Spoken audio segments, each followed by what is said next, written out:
respiration in plants. Now, what is respiration?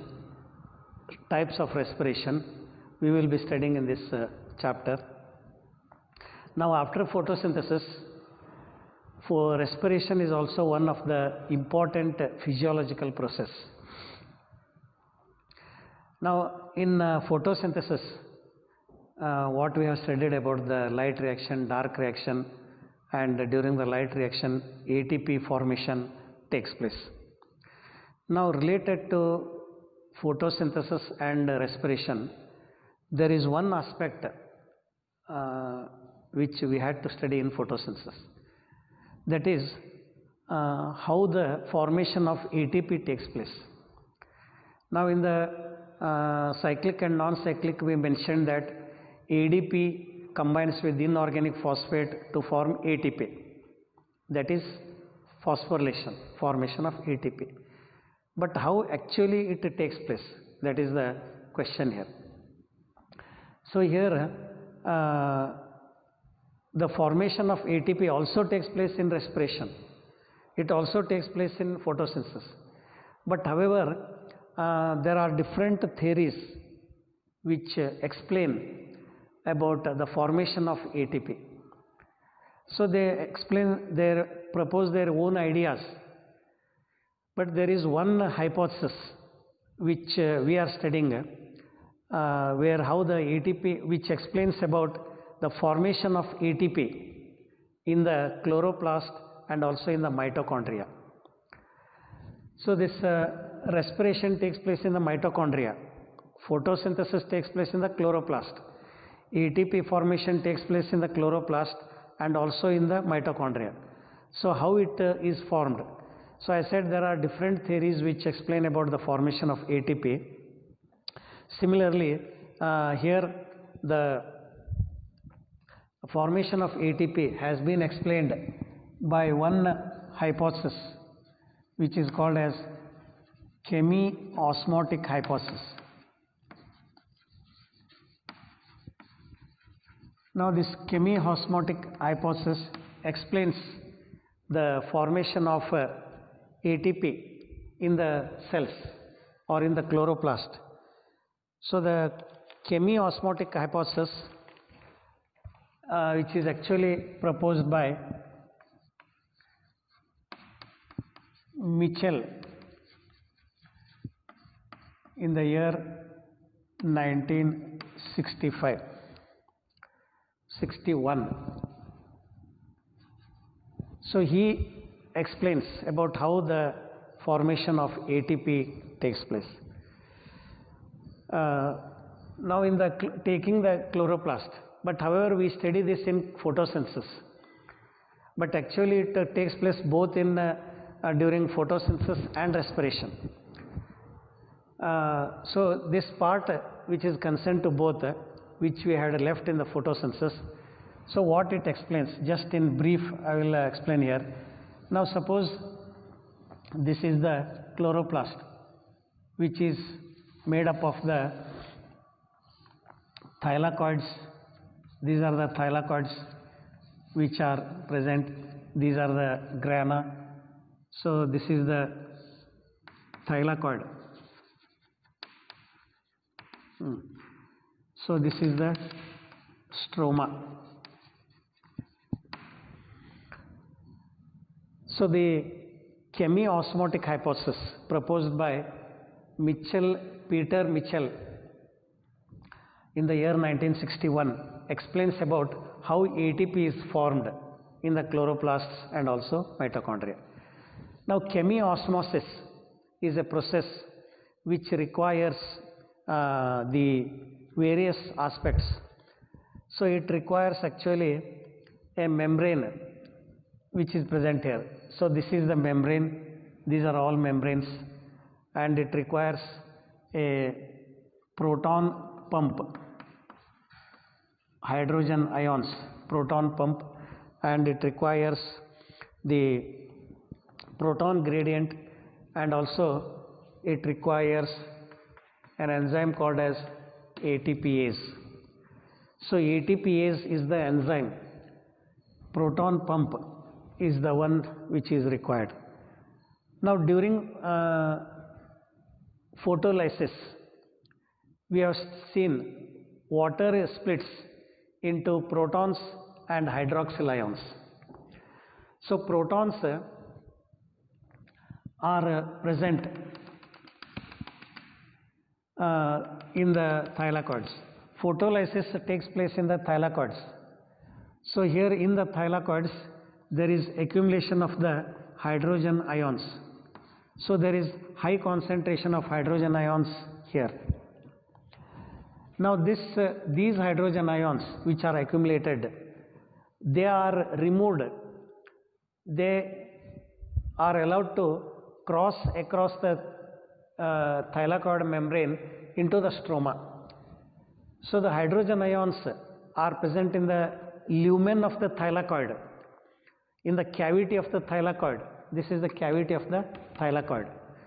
And here the hydrogen ions which are found in high concentration. So these hydrogen ions, they diffuse through the cell membrane into the stroma. The proton gradient means the protons which are in high concentration inside the lumen of the thylakoid, whereas in the stroma low concentration. So this proton gradient is broken down. So there is breakdown of the proton gradient, and the ions pass through the cell membrane where the ATPase enzyme is present. Now this ATPase enzyme has two parts, F1 and F0 part. So this F1 part and F0 part of the ATPase is important in the formation of the ATP. So the F0 part is the one which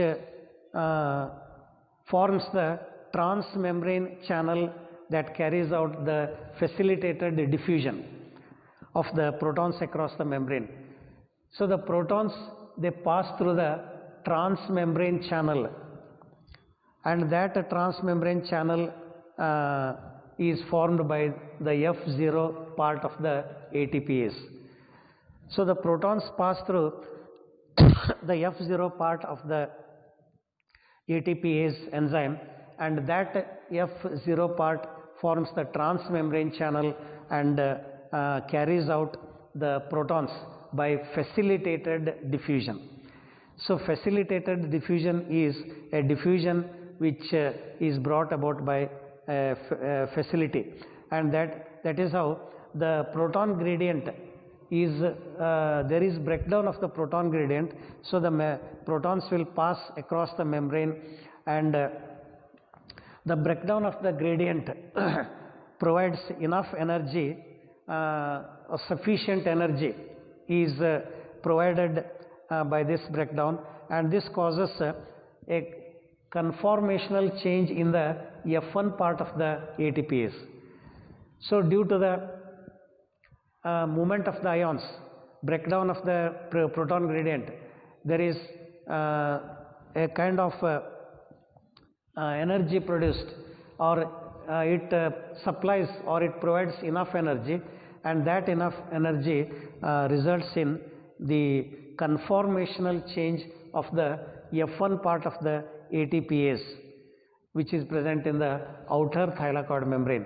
So this ATPase is present here. So the F1 part is present on the outer side, F0 part is present on the inner side within the membrane itself, and thus this results in the ATPase enzyme to synthesize ATP, and thus energy packed ATP molecules are formed. So that is how the proton pump, which helps in the formation of the breakdown of the proton pump, the proton gradient will bring about the formation of the ATP. So just in brief to say, there is accumulation of the protons in the lumen of the thylakoid, and whereas on the outer stroma, in the stroma there are less ions. So this proton gradient is broken down, and this is done by facilitated diffusion, where the F0 part of the ATPase, the ATPase enzyme is present in the thylakoid membranes, and the F0 part forms the transmembrane channel and brings about facilitated diffusion of the protons across the membrane. Now this movement of the breakdown of the proton gradient, it provides sufficient energy.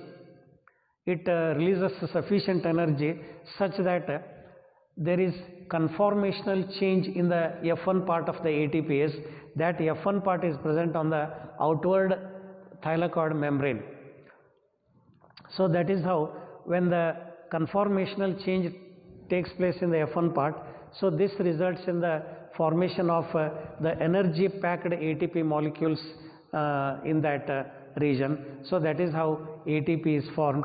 So Peter Mitchell, who proposed this Chemi osmotic hypothesis, so he was awarded the Nobel Prize in the year 1978 for this work for the discovery of the Chemi osmotic hypothesis. So that is about the Chemi osmotic hypothesis.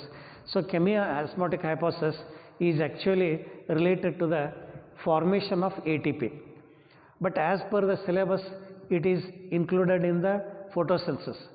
But however, it is related both to photosynthesis and respiration, because during photosynthesis ATP is formed in the chloroplast, and during respiration ATP is formed in the mitochondria. So how this ATP is formed? But simply we say that ATP is formed by the addition of inorganic phosphate to ADP. That is how ATP is formed. But actually how the process takes place, what are the molecules, what are the steps in the formation of ATP, so that we explain, or that is explained by Chemi osmotic hypothesis, which is proposed by Peter Mitchell in the year 1961, and he was awarded Nobel Prize in the year 1978 for this work. That is Chemi osmotic hypothesis. Now coming to the next, respiration. Actually what we study in respiration. Now first,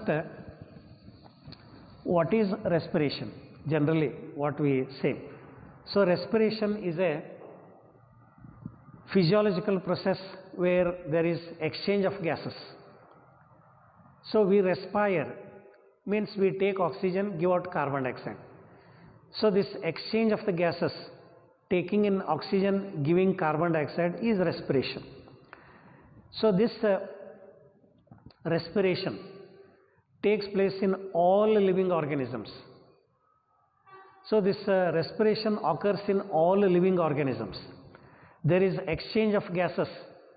The oxygen is taken in, the carbon dioxide is released, and that is how the respiration is brought about. Now the respiration is mainly or broadly divided into two types. Suppose in brief this is respiration. So there are two types of respiration: external respiration and internal respiration, just in brief. So just to go to the background of this respiration, an introductory part. So the exchange of gases, what we say, of course it is correct. When it takes place in between the body cells and the atmosphere, it is external respiration. External. So for example, when we take oxygen, carbon dioxide is given. During inspiration oxygen is taken, during expiration carbon dioxide is released. And when this is done, this is external respiration.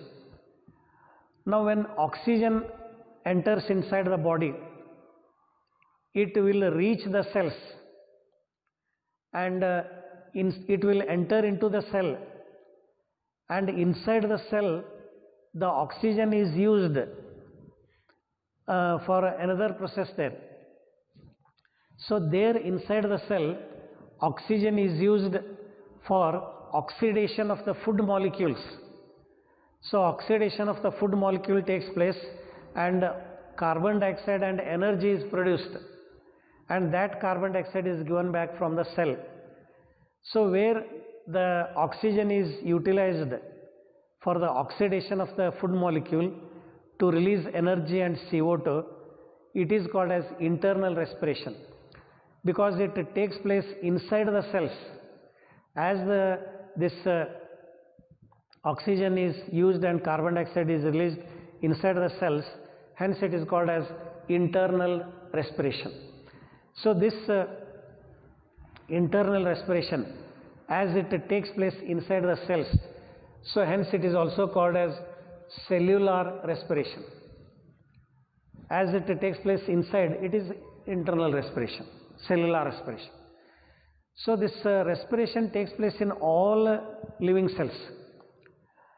Though we are having a well developed respiratory system, we are having exchange of gases, we are having the external respiration with the help of respiratory system, but in other organisms there are no such kind of arrangements, or there is no such kind of well developed respiratory system as we are having.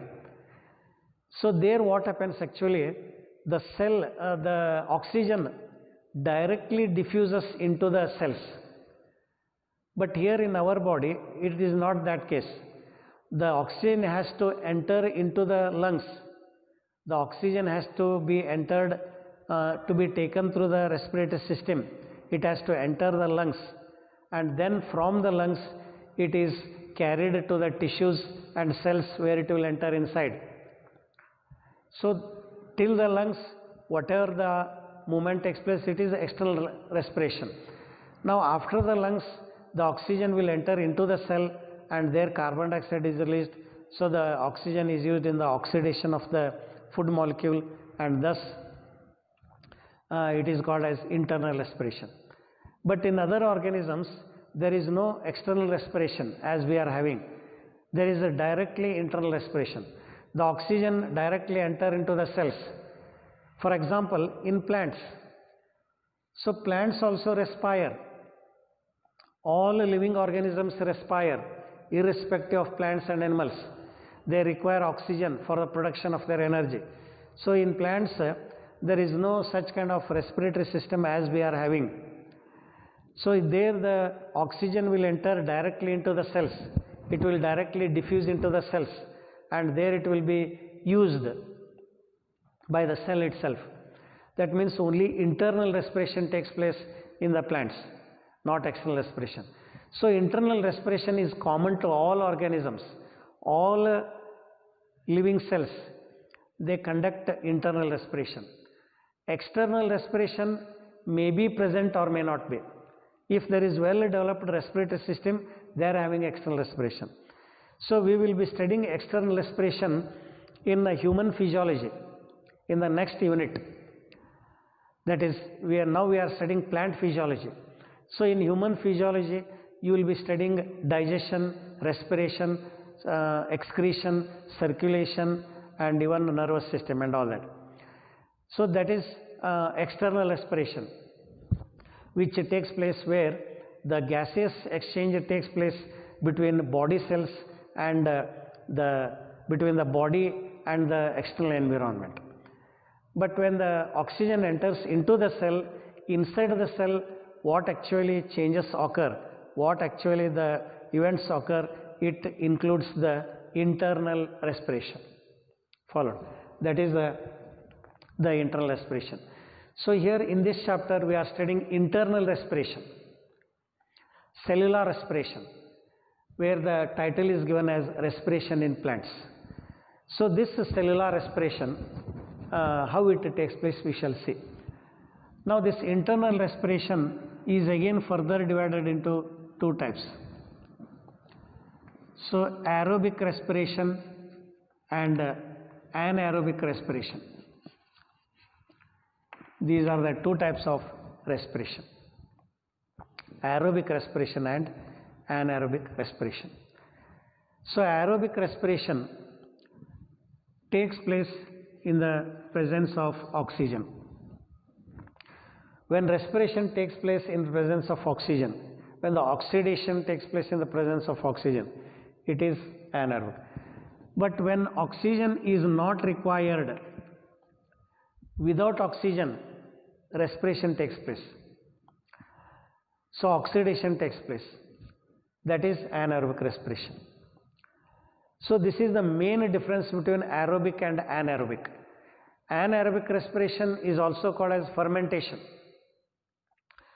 So it is the fermentation there, where oxygen is not necessary.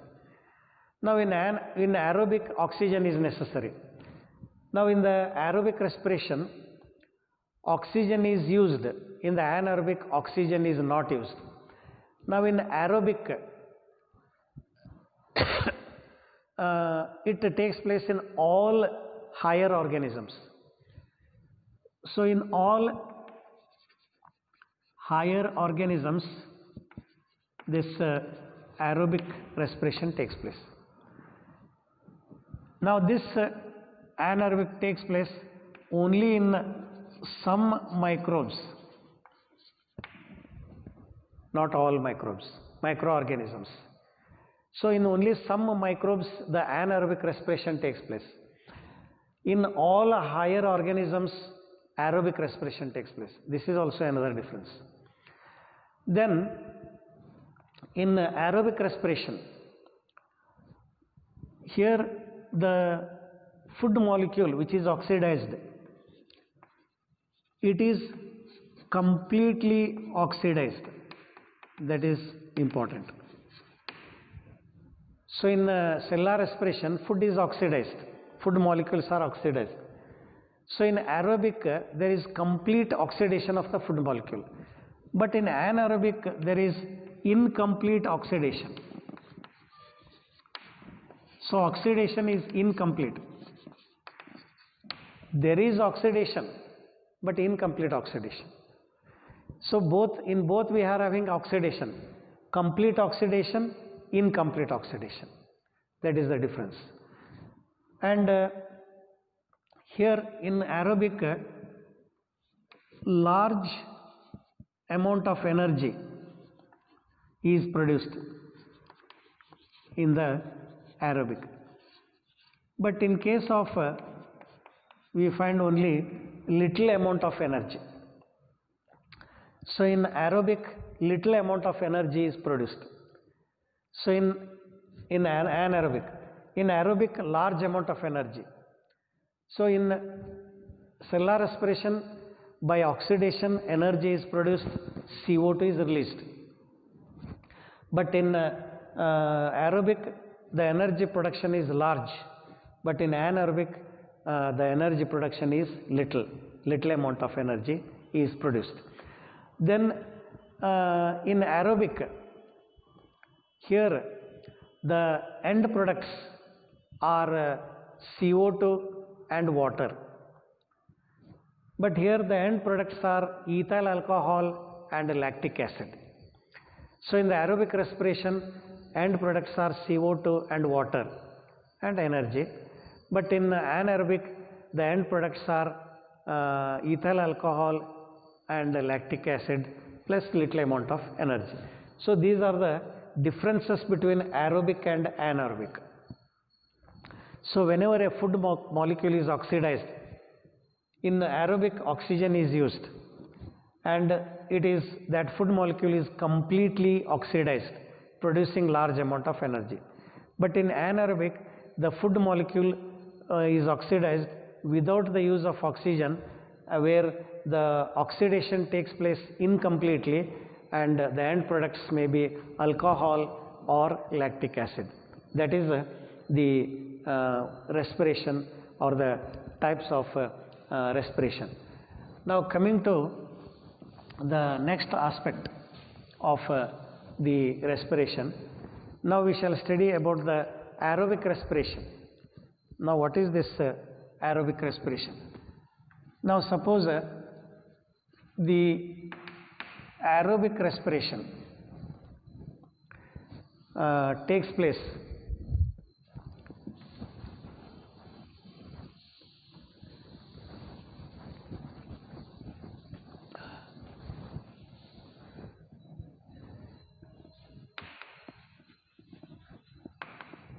aerobic respiration. So aerobic respiration takes place in higher organisms in the presence of oxygen. Now taking the example of one compound, and again here about respiration, the substance which undergoes respiration or which is involved in the respiration is called as respiratory substrate. It is called as respiratory substrate. So we say that food molecule is oxidized either by aerobic or anaerobic. Now this oxidation of the food may be carbohydrate, food may be protein, food may be a fat, like that. It may be even any organic acid. So the food may be carbohydrate, it may be protein, it may be fatty acid, or it may be any organic acid. So here the food, the carbohydrate, when it undergoes respiration, that carbohydrate is the respiratory substrate. So the compound, the substance, the material which involves or which takes part in the respiration is called respiratory substrate. So that is called as respiratory substrate. Now then the respiratory substrate, taking glucose as the example. Now suppose this is the respiratory substrate, glucose. Now in the presence of oxygen, glucose, when it gets oxidized, it produces water, CO2, water and energy. So this is the equation of aerobic respiration. It is almost the opposite of photosynthesis. In photosynthesis also the same thing we have written. So to balance this equation, so this is the equation. In photosynthesis, 6 CO2 and 6 H2O are used by green plants in the presence of light energy to produce food, and oxygen is released as a byproduct. Here the food in the presence of oxygen is oxidized to produce carbon dioxide, water and energy. Now how this reaction takes place? So when we had written the photosynthetic reaction, we mentioned that the photosynthetic reaction takes place in two phases. CO2 plus H2O gives rise to glucose plus oxygen. That equation takes place in two phases, light reaction and dark reaction. During light reaction, water was used to produce oxygen. During dark reaction, CO2 is used to produce glucose. But in here also, this reaction takes place in three phases. Glucose is oxidized to produce CO2, water and energy in 3 steps. There 2 steps were there, light and dark reaction. But here there are 3 steps. The first step, what is taking place is called as glycolysis. So glycolysis is the first step of aerobic respiration. Now the second step is the Krebs cycle. The third step is the oxidative phosphorylation. So that we will be studying one by one. Now suppose this is a cell, and here this is mitochondria. Now actually respiration takes place in the mitochondria. When we say cellular respiration, when we are saying aerobic respiration, it is occurring in the mitochondria.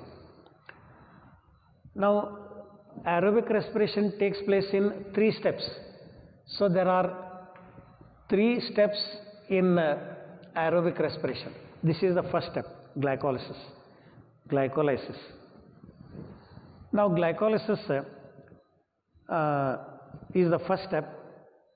It will take place in the cytoplasm, here in the cytoplasm.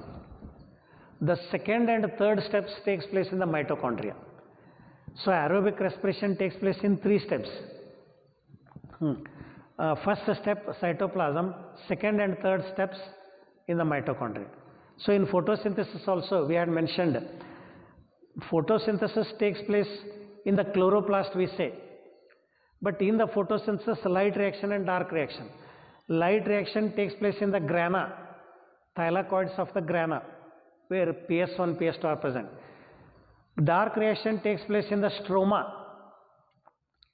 Similarly here, in the cells, aerobic respiration takes place. Aerobic respiration involves the 3 steps. The first step takes place in the cytoplasm, and the second, third step takes place in the mitochondria. So first step takes place in the cytoplasm without use of oxygen. See again. So in photosynthesis also we say that light is necessary, but light is not necessary from starting till end. Only it is necessary till the half of the reaction. Only during the first step, that is the light reaction. In the dark reaction, light is not necessary. So in aerobic respiration also we mentioned that oxygen is necessary. Aerobic respiration requires oxygen, but not from starting till end. So in the starting it will not require oxygen. So without oxygen glycolysis will take place. But oxygen is necessary in the second and third steps. That is the same thing here. Oxygen is not necessary from starting till end. So glycolysis is also called as another name for this EMP pathway. So EMP means it is the name of 3 scientists which are abbreviated. So what are those names here? They are Emden, they are Meyerhoff, and they are Parnas. Emden, Meyerhoff and Parnas. So these are 3 scientists who explained the reaction of glycolysis. So what actually takes place in glycolysis, that was explained by Emden, Meyerhoff and Parnas. So Emden, Meyerhoff and Parnas, they explained the glycolysis, hence it is also called as EMP pathway. So in the glycolysis we study the first step where glucose does not combine with oxygen. In photosynthesis also we mentioned CO2 does not combine with water. Water is used up in the first step itself. Water is used in the light reaction to produce oxygen. In the next, CO2 is used. Here also the same thing. In the glycolysis, only glucose is used, not oxygen. So glycolysis takes place without the use of oxygen in the cytoplasm. The site of glycolysis is cytoplasm. The cytoplasm is the region of the cell where the glycolysis takes place, and that too without the use of oxygen. The food molecule is converted into different steps. So taking the example of glucose, now suppose if you take glucose, suppose this is glucose, so glucose is converted into glucose 6-phosphate, glucose 6-phosphate by ATP.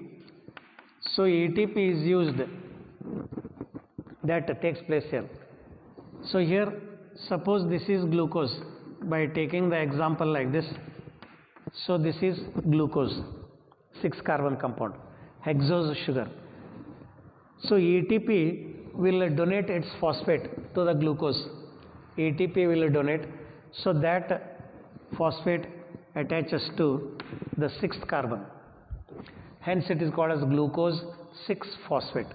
So to the 6th carbon the phosphate is attached, so glucose 6-phosphate is formed.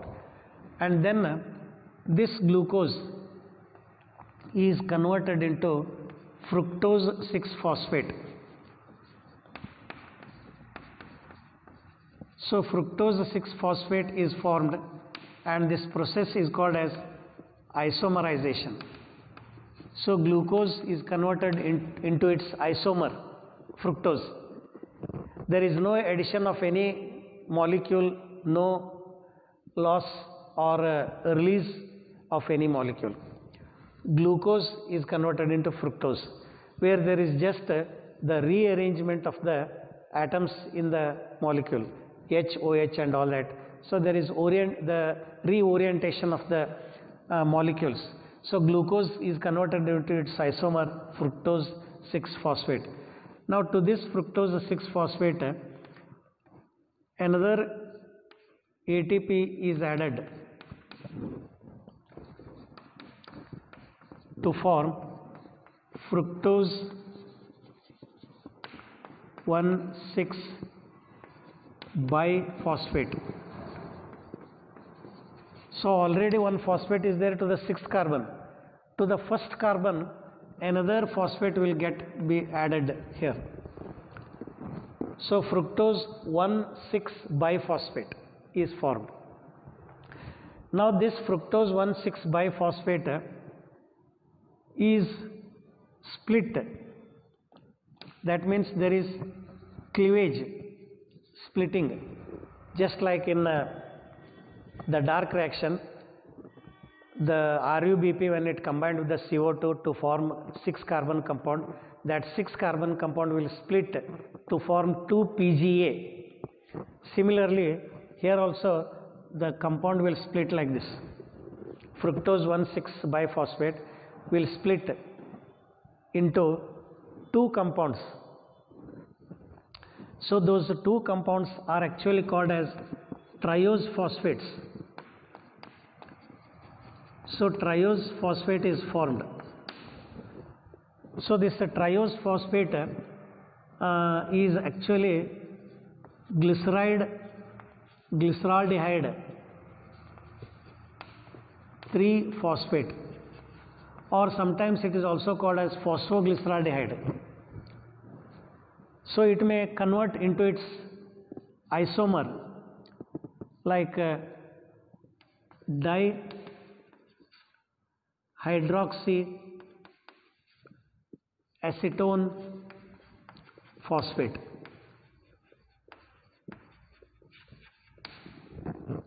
So this two molecules of triose phosphates are formed. This is one molecule of triose phosphate.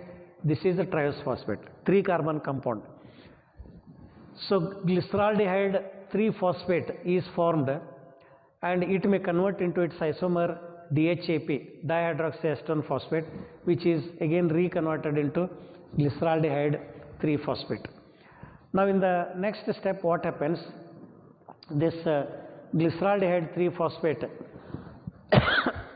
is converted. So this continuation of the same thing here.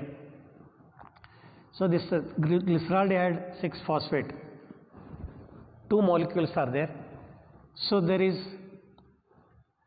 oxidation of the glyceraldehyde 3-phosphate. This is oxidized. So NAD will receive the electrons to form NADH2. Similar to NADP, NAD is there, but here there is no phosphate. NADP means nicotinamide adenine dinucleotide phosphate, NADP, that is in the non-cyclic. But here there is no P, phosphate, only NAD, nicotinamide adenine dinucleotide. NADP also accepts electrons, NAD also will accept electrons. But here NAD will accept the electrons. This is oxidized. It donates electrons. Those electrons are accepted by NAD to form NADH2 or NADH plus H. So this compound is also added with the inorganic phosphate.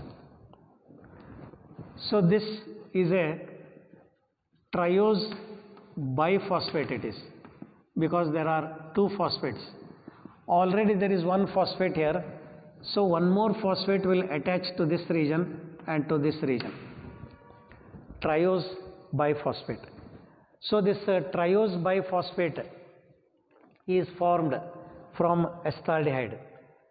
So this triose biphosphate is actually 1,3-biphosphoglyceric acid, PGA, that is actually by PGA. Now this 1,3, that means 1,3 means at the first carbon and at the third carbon the phosphate group are there, so it is called as 1,3-biphosphoglyceric acid. Now this phosphoglyceric acid will release a phosphate that is taken by ADP to form ATP. So here ATP is formed, but here ATP is used, remember. So this ATP is formed by taking one phosphate from this, so that usually the phosphate from the first carbon is taken. So when the first carbon is taken, so this forms 3-phosphoglyceric acid. 3-phosphoglyceric acid, because one phosphate is lost. So this phosphate is given to the ADP to form ATP. So 3-phosphoglyceric acid is formed. Now this 3-phosphoglyceric acid forms 2-phosphoglyceric acid. Now what is this 3-phospho and 2-phosphoglyceric acid? Now actually in the 3-phosphoglyceric acid, the phosphate is in the third carbon. Now this is shifted to the second carbon like this. The phosphate which was present in the third carbon, it is shifted to the second carbon. Now this that means there is shifting of phosphate. That's the only change.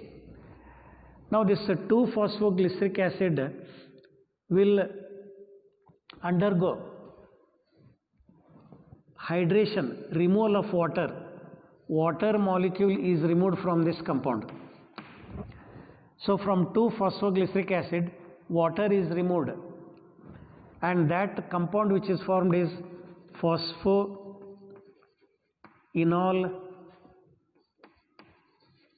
pyruvate is formed. So this actually in the second step, this compound which is formed is glycerate. Here 3-phosphoglyceric acid is converted into 2-phosphoglycerate by shifting of the phosphate from third carbon to the second carbon. Then phosphoenol pyruvate is formed. So this phosphoenol pyruvate means which is involved in the C4 pathway of photosynthesis, where phosphoenol pyruvic acid by addition of carbon dioxide is converted into oxaloacetic acid, that is in the C4 pathway or the Hatch-Slack cycle. Then phosphoenol pyruvic acid, next in the second step, it is the phosphate is removed, that is taken by ADP to form ATP. So pyruvate is formed. So all these are two molecules, remember.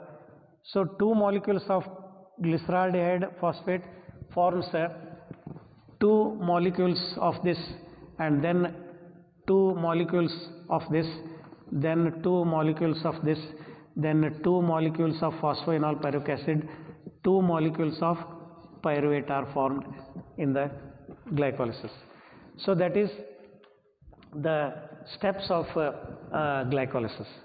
So glycolysis is the first step which takes place in the cytoplasm where oxygen is not used. So this is a 5 marks question.